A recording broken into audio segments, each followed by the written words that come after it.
নীলিমা কি করছো এখানে? ওকে পড়াচ্ছি। দেখছো তোমার মেয়েকে পুরো রিসোর্ট খুঁজে বেড়াচ্ছে, ও এখানে এসে কি করছে?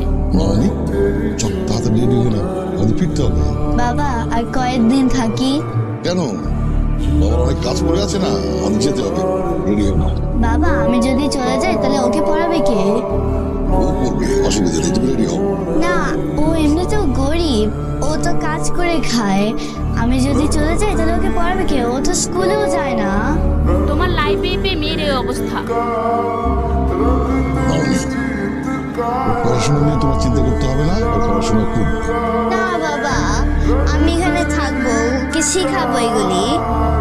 মামনি তুমি কি চাও ও পড়াশোনা করুক? হ্যাঁ আমি চাই অনেক বড় হোক।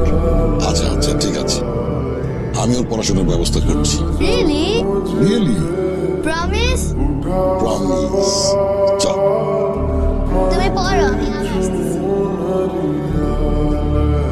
এই আপনার পড়াশোনা কেমন চলছে? ভালোই। ঠিক মতো পড়াশোনা করবেন। আচ্ছা সাহেব। স্যার আজ থেকে ওর কাজটা সব ওকে একটা ভালো স্কুলে ভর্তি করে দেন। স্যার গরিব মানুষের পোলাপান, কাজ টাজ বন্ধ করলে খাইবো কি কইরা?